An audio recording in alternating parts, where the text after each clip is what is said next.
C'est exactement ce que ma mère a dit. En jetant le livre d'échecs préféré de mon grand-père à la poubelle, elle a même versé son champagne dessus, en riant, comme si détruire sa mémoire n'était qu'un jeu. Mais à l'instant où elle a quitté la pièce, je l'ai repêché, lui. Il a cru qu'elle se débarrassait juste de vieilles babioles. Il avait tort. À l'intérieur des pages évidées se trouvait la seule chose dont elle ignorait l'existence. L'original du testament notarié de Nicolas Moreau. La preuve que l'acte de propriété qu'elle utilisait pour vendre la maison était un faux. La preuve que tout m'appartenait, le domaine, l'argent, la totalité. Elle ne jetait pas seulement un livre. Elle me tendait l'arme qui allait la détruire. Avant que je vous raconte ce que j'ai fait de ce livre et comment j'ai utilisé mon silence pour les laisser s'anéantir eux-mêmes, laissez-moi un commentaire. D'où est-ce que vous m'écoutez? Là. Maintenant, je veux savoir qui est dans mon camp. Pour comprendre pourquoi je ne suis pas sortie de cette cuisine en hurlant, il faut comprendre ce qui s'est passé 1 heure plus tôt.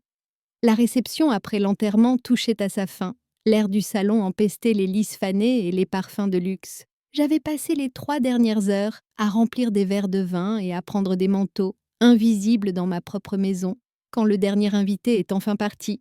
Je me suis approchée de ma mère. Elle était assise en bout de la table en acajou, examinant une expertise immobilière avec un homme que je ne connaissais pas, un promoteur qui avait l'air de mesurer le monde en mètres carrés. « Maman », ai-je dit, d'une voix basse. Je me demandais si je pouvais avoir le livre d'échecs de grand-père, celui sur la cheminée. C'est avec lui qu'il m'a appris à jouer. Béatrice leva les yeux, agacée que la servante ose parler. Elle jeta un regard au livre relié en cuir sur l'étagère. Cette vieillerie sans le renfermer. Elle l'attrapa. 1 seconde, j'ai cru qu'elle allait me le donner. Au lieu de ça, elle le balança sur une chaise en bois à côté d'elle, puis elle se décala et s'assit directement dessus. « En fait, laisse-le là, » dit-elle en lissant sa jupe. « Il me faut un rehausseur. Cette table est trop haute pour négocier. » Elle s'asseyait sur la mémoire de mon grand-père comme si c'était un vulgaire coussin. Mon frère, Guillaume, adossé au buffet, laissa échapper un rire sec.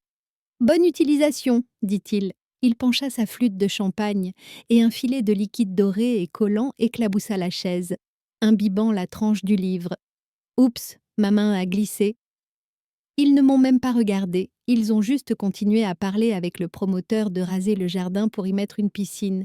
Je suis restée là, les ongles s'enfonçant dans mes paumes, réalisant que pour eux, je n'étais pas de la famille. J'étais un meuble. J'ai attendu qu'ils aillent sur la terrasse, fumer leurs cigares, avant d'attraper le livre et de courir à la cuisine pour l'essuyer. C'est là que j'ai trouvé le testament à l'intérieur. Et c'est là que la rage s'est enfin clarifiée en quelque chose d'utile.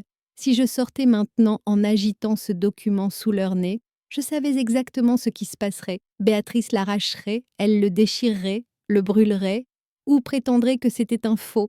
Ça deviendrait un litige familial. Ma parole contre la sienne devant le tribunal des successions pendant 5 ans, et elle avait l'argent pour me saigner à blanc en frais d'avocat.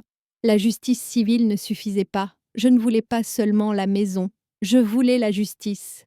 J'ai regardé la couverture humide et ruinée du livre. J'ai réalisé que mon silence était plus dangereux que ma voix, si je restais silencieuse. Si je les laissais croire qu'ils possédaient la maison, ils finiraient par essayer de transformer cette propriété en cash. Et à l'instant où ils signeraient un contrat en utilisant une maison qui ne leur appartenait pas légalement, ce ne serait plus une dispute de famille, ce serait une fraude. Un crime fédéral. J'ai mis le livre dans mon sac, sous un pull de rechange. J'ai nettoyé le plan de travail. Puis, je suis retournée sur la terrasse. J'ai ramassé leur verre de champagne vide et j'ai souri. La cupidité est le piège. Mon silence est l'appât. 2 semaines plus tard, le piège a commencé à se refermer. J'étais dans la véranda en train de nettoyer les vitres. Invisible, comme toujours, Béatrice faisait les 100 pas, ses talons claquant agressivement sur le parquet. La vente de la maison avait un problème. La recherche de titres de propriété traînait parce que les registres étaient anciens, datant des années 40. Le promoteur commençait à se dégonfler. Mais Béatrice ne pouvait pas attendre. Elle avait des dettes dont je n'étais pas censée connaître l'existence. Des pertes de jeu à Deauville et un style de vie qui exigeait 10 000 € par mois juste pour maintenir l'illusion de la richesse. Il me faut le fric maintenant. Guillaume, siffla-t-elle en jetant une lettre sur le bureau. Les créanciers appellent. Guillaume, affalé sur le canapé, les pieds en l'air, faisait défiler son téléphone. Alors, prends un prêt relais, un prêt à taux d'enfer. Mastas, hein. Je connais un type, il ne pose pas trop de questions sur l'historique des titres tant que tu as l'acte et un notaire. Taux d'intérêt élevé, mais on s'en fout. On rembourse quand la maison se vend. Je frottais une tache sur la vitre. Mon cœur s'emballa. Un prêt relais à des conditions usuraires. C'était rapide, prédateur et agressif. C'était exactement le genre d'erreur qu'une personne désespérée et cupide ferait. Combien demanda Béatrice. 8 millions d'euros. Virement cash. Déblocage immédiat à la signature. Béatrice arrêta de marcher. Je pouvais voir la cupidité envahir son visage, lissant les rides d'inquiétude. Fais-le, organise ça pour vendredi. Ils allaient utiliser la maison, ma maison, comme garantie pour un prêt d'un demi-million d'euros. Ils allaient signer des documents légaux affirmant qu'ils en étaient que les seuls propriétaires. Ils supposaient que j'étais trop stupide pour comprendre ce que signifiait une garantie. Ils supposaient que j'étais juste Chloé, la fille qui nettoie les vitres. J'ai fini la vitre, j'ai pris mon seau et je suis sortie de la pièce. Je suis allée à la buanderie. J'ai fermé la porte et j'ai composé un numéro que j'avais mémorisé 2 semaines plus tôt. Maître Leclerc, ai-je chuchoté quand l'avocat a répondu. C'est pour aujourd'hui. Il contracte une hypothèque sur la propriété. Il signe vendredi. Vous êtes sûre, Chloé. Sa voix était grave et sérieuse. Et une fois qu'ils auront signé ces papiers, il n'y aura pas de retour en arrière. C'est une fraude bancaire. Ils iront en prison. Ah, je sais, ai-je dit, en regardant le reflet de mes propres yeux froids dans le hublot de la machine à laver, laissez-les signer.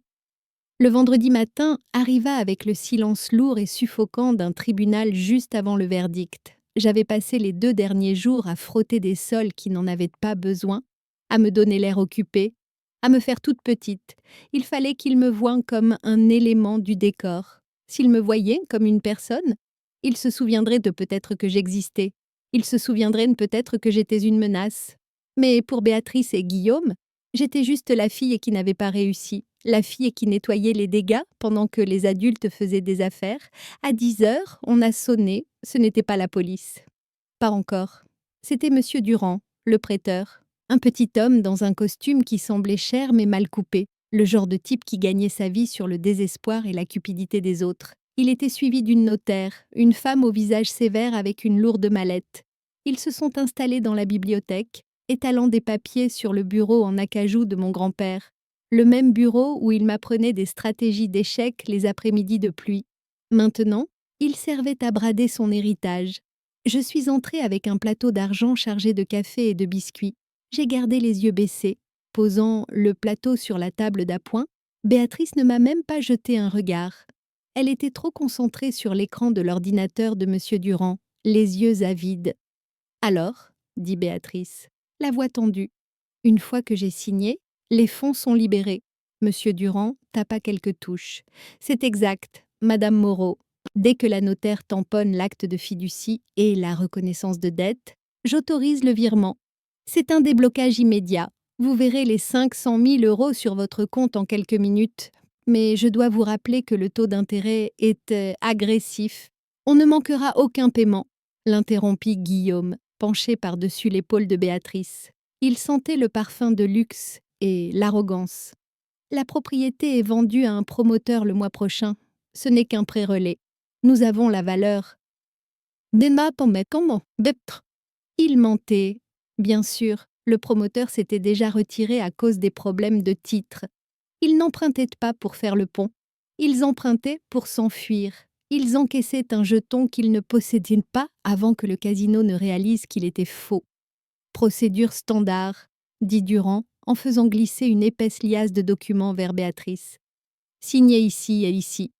Paraphés en base de la page 4. Oh, je versais le café lentement pour faire durer le moment. Je devais le voir. Je devais être témoin de l'instant précis où le crime passait de l'intention à l'action. Béatrice prit le stylo Sapomage. Sa main ne tremblait pas. C'était ça, le plus terrifiant. Elle n'a pas hésité. Elle n'a pas regardé le portrait de son beau-père accroché au mur. Elle a juste pressé la pointe du stylo sur le papier et a signé son nom. Béatrice Moreau, propriétaire, elle a signé la demande de prêt, elle a signé l'acte de fiducie, elle a signé la déclaration de propriété. À chaque grattement de l'encre, elle creusait un trou dont elle ne pourrait jamais sortir. Ce n'était plus seulement mentir à sa famille, c'était mentir à une institution financière garantie par l'État. C'était une fraude par virement, c'était une fraude bancaire. La notaire prit les papiers, vérifia la pièce d'identité que Béatrice avait posée sur la table, puis, d'un coup sourd et lourd, elle tamponna les documents. Le son résonna dans la pièce comme un coup de feu. C'était fait. Le mensonge était maintenant un document légal. « Félicitations, dit M. Durand, en tapant la commande finale sur son ordinateur. J'initie le virement. Moi, j'ai ramassé le pot à crème vide et je suis sortie de la pièce. Mon cœur battait un rythme effréné contre mes côtes, mais mon visage était de pierre. Je suis allée dans le couloir. J'ai plongé la main dans la poche de mon tablier et j'ai touché l'écran de mon téléphone. C'était l'heure. Un unique carillon joyeux brisa le silence. Il venait de l'ordinateur de M. Durand. Il tourna l'écran, un sourire mielleux plaqué sur son visage.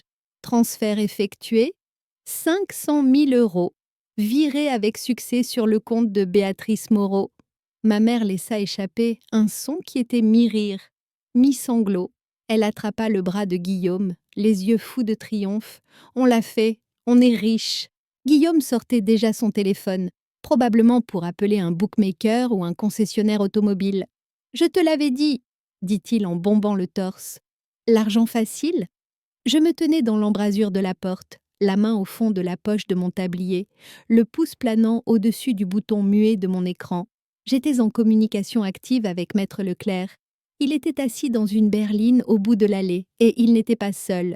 Il me fallait un dernier clou dans le cercueil. Il me fallait un aveu verbal pour accompagner la signature. « Maman », dis-je, la voix tremblant juste assez pour paraître pathétique. « Alors, l'argent est sur ton compte, tu as officiellement hypothéqué la maison. » Béatrice se retourna, son visage se tordant en un rictus méprisant. Elle me regarda comme si j'étais une tache sur son nouveau tapis. « Écoute-moi bien, Chloé, l'argent est à moi, la maison est à moi. Maintenant, dégage de ma vue avant que j'appelle la sécurité pour te faire jeter dehors. »« La sécurité ?» demandai-je, ma voix perdant soudain son tremblement. « Je ne pense pas que tu en auras besoin. » J'ai réactivé le son. « Vous avez bien entendu, Maître Leclerc. Parfaitement, Chloé, » crépita sa voix dans le haut-parleur. « Éloignez-vous de la porte. » Je me suis écartée. La porte d'entrée n'a pas été ouverte. Elle a été défoncée. Ce n'était pas un coup poli. C'était un étain raide. 4 agents de la brigade financière sont entrés dans la bibliothèque avec la précision d'une masse, suivis de près par le procureur de la République et Maître Leclerc. « Police !» cria l'agent en chef. « Ne bougez plus. » La pièce a sombré dans le chaos. Béatrice a hurlé, laissant tomber sa tasse de café. Elle s'est brisée, éclaboussant de liquide sombre ses chaussures de luxe. Guillaume a essayé de reculer en titubant, renversant sa chaise. « Qu'est-ce que c'est que ça ?» hurla Béatrice, pointant un doigt tremblant vers les agents. « Qui êtes-vous? Sortez de ma maison. »« Ce n'est pas votre maison. » « Béatrice, » dis-je en entrant au centre de la pièce. J'ai fouillé dans mon sac et j'ai sorti le livre d'échecs. J'ai ouvert la couverture évidée et j'ai retiré le document que je protégeais depuis 2 semaines. Ceci est le testament original de grand-père, notarié, enregistré et très clair. Je l'ai tendu à l'agent principal. Mon grand-père m'a tout légué. Ma mère vient d'utiliser une propriété qui ne lui appartient pas pour obtenir un prêt garanti par l'État. C'est une escroquerie au virement. C'est une fraude bancaire. La prise de conscience frappa la pièce comme une onde de choc, mais la meilleure réaction ne fut pas celle de Béatrice, ce fut celle de M. Durand. Le prêteur regarda les badges, puis le testament, et son visage devint livide. Il réalisa qu'il venait de faciliter un crime fédéral. « Elle m'a dit que le titre était clair !» cria Durand, en attrapant son ordinateur et en le tendant aux agents comme un bouclier. « J'ai les emails !» Elle a juré qu'elle avait l'acte de propriété. Je ne tomberai pas pour ça. « Vous expliquerez ça au juge, » dit l'agent en prenant l'ordinateur. Un agent s'avança vers Béatrice. Elle recula brusquement, stupéfaite. « Non, ne me touchez pas. Je suis Béatrice Moreau. C'est ma maison. »« Béatrice Moreau ?» dit l'agent d'un ton neutre en la retournant et en lui passant les menottes. Vous êtes en état d'arrestation pour escroquerie, fraude bancaire et usurpation d'identité aggravée. Ce clic était meilleur que l'argent, meilleur que la maison. C'était le son des conséquences qui arrivaient enfin. Ma mère me dévisagea comme si elle ne m'avait jamais vue, la bouche entr'ouverte, les yeux écarquillés, puis elle cracha « Espèce de petite sorcière !» La vérité est patiente, maman, dis-je, d'une voix froide et stable. Et elle vient de manquer de temps. Alors qu'il l'emmenait vers la porte, j'ai expiré pour la première fois depuis des mois. C'était fini, la maison était sauvée. Le monstre était enchaîné. J'avais oublié une chose, les monstres se déplacent en meute. Agent, attendez. La voix de Guillaume était douce, presque ennuyée. Il se leva, épousseta un fil sur son blazer et ouvrit sa mallette comme s'il avait attendu son signal. Vous arrêtez la mauvaise personne. Reculez, monsieur, prévint l'agent en chef. J'ai bien peur de ne pas pouvoir. Guillaume sortit un document frappé d'un lourd sceau officiel et le tendit avec un sourire narquois. Ma sœur Chloé n'a pas la capacité juridique d'accuser qui que ce soit de quoi que ce soit. Depuis 9 heures ce matin, elle est sous la tutelle de l'État. L'agent parcourut la page en fronçant les sourcils. Qu'est-ce que c'est? Une ordonnance de tutelle d'urgence ex parte, annonça Guillaume à la salle. Délire paranoïaque sévère, fabrication de souvenirs, antécédent de falsification de preuves. Il se tourna vers moi, une pitié feinte sur le visage. Ce n'est pas grave. Chloé, tu fais une crise. On va te faire soigner. La pièce devint glaciale. L'agent regarda l'ordonnance, puis moi, puis les menottes de Béatrice, et hésita. La signature d'un juge avait du poids. Si j'étais incompétente, mon témoignage était nul, le testament était suspect, l'arrestation pouvait être prématurée. Monsieur, dit l'agent à maître Leclerc, cette ordonnance est signée par le juge Lambert. Elle accorde la garde temporaire immédiate de Chloé Moreau et de ses biens à Guillaume Moreau. Nous devons suspendre la procédure. Béatrice cessa de se débattre et se redressa, un sourire cruel revenant sur ses lèvres. Je te l'avais dit, me siffla-t-elle. Tu es malade. Tu as toujours été malade. Pendant 10 secondes terrifiantes, seule l'horloge du grand-père bougeait. Je sentais les murs se refermer. C'était leur coup de maître. M'enfermer, me bourrer de médicaments pour me faire taire, vendre la maison pendant que je ne pouvais pas me battre. J'ai regardé maître Leclerc. Il n'avait pas l'air inquiet. Il avait l'air ennuyé. Agent, dit maître Leclerc en s'interposant entre Guillaume et l'agent avant d'exécuter cette ordonnance, lisez l'addendum au testament de Nicolas Moreau. Clause 14, sous-section B. Nous l'appelons la clause de compétence. Guillaume ricana. Un testament ne prévaut pas sur une ordonnance du tribunal. Vieil homme. Si, quand l'ordonnance a été obtenue par parjure, rétorqua Leclerc en sortant un deuxième document. Nicolas avait anticipé seul. Tout bénéficiaire qui conteste l'état mental d'un autre bénéficiaire doit se soumettre à un polygraphe ou au pensopolygraphe sous serment, et l'accusateur doit prouver l'incapacité avec une évaluation légitime et actuelle. Nous avons une évaluation, aboya Guillaume en agitant un papier. Le docteur Schmitt a signé une attestation ce matin. Docteur Schmitt, Leclerc haussa un sourcil. Le même docteur Schmitt qui a perdu sa licence en Floride pour fraude à l'assurance choix intéressants. Parce que nous avons aussi une évaluation. Il tendit un dossier à l'agent. Chloé a volontairement complété une évaluation psychiatrique légale complète hier après-midi, menée par le professeur Dubois, l'expert psychiatre de l'État, esprit sain, intelligence supérieure, pleinement capable de gérer son patrimoine. L'agent compara les documents, une attestation douteuse d'un médecin discrédité utilisée pour obtenir une ordonnance en urgence. Contre une évaluation officielle et nette datée de 24 heures, grand-père avait toujours 3 coups d'avance, dis-je, ma voix tranchant la tension. Il ne m'a pas seulement laissé de l'argent, il m'a laissé un bouclier. L'hésitation de l'agent disparut. Il regarda Guillaume. « Monsieur, avez-vous utilisé une fausse attestation médicale pour obtenir une ordonnance du tribunal? C'est un parjure, c'est une obstruction à la justice. » « Attention, Bassanti. » Le sourire narquois de Guillaume s'effondra. Il fixa le papier comme s'il était devenu poison. « Je ne savais pas, le docteur a dit… »« Tournez-vous, » ordonna l'agent. Les mains derrière le dos. « Non. » Guillaume recula en heurtant le bureau. Vous ne pouvez pas faire ça, je suis le tuteur, je suis... Le clic des menottes mit fin au discours. Tu n'es pas un tuteur, Guillaume, dis-je alors qu'il l'emmenait juste à côté de notre mère. Tu n'es qu'un autre pion. 6 mois plus tard, l'odeur de moisi et de champagne éventé avait disparu, remplacée par de la peinture fraîche. L'air marin et quelque chose de plus vif, la justice. Le prêt usuraire est mort à l'instant où l'inculpation fédérale est tombée. Les banques n'appliquent pas les contrats liés à des crimes, surtout quand la garantie a été volée. Le titre de propriété est clair maintenant. La maison est à moi, légalement, moralement, complètement.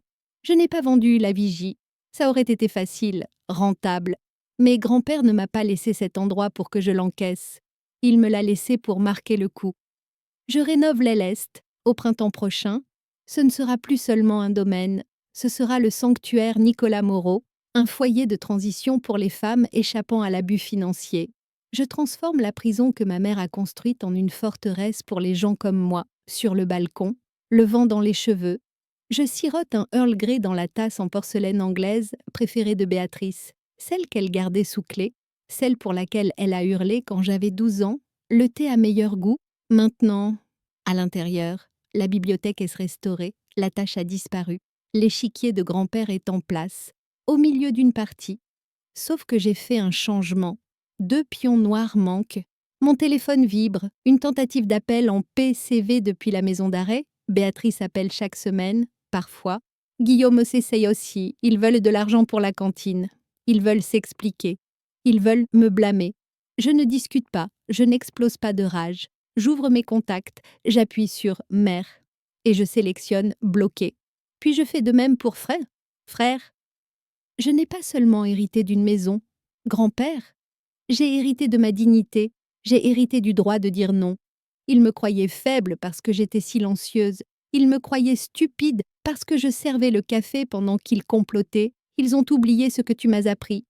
En échec, les pièces silencieuses sont souvent celles qui préparent le piège. Pas besoin de renverser l'échiquier pour gagner. Il suffit de laisser ton adversaire faire le mauvais coup. Je prends une dernière gorgée. Je regarde l'horizon gris, puis je reviens à l'échiquier. Échec, Emma, grand-père. Si vous avez déjà eu à déjouer un tyran qui vivait sous votre toit, partagez cette histoire, faites-leur savoir que nous observons et que nous sommes patients.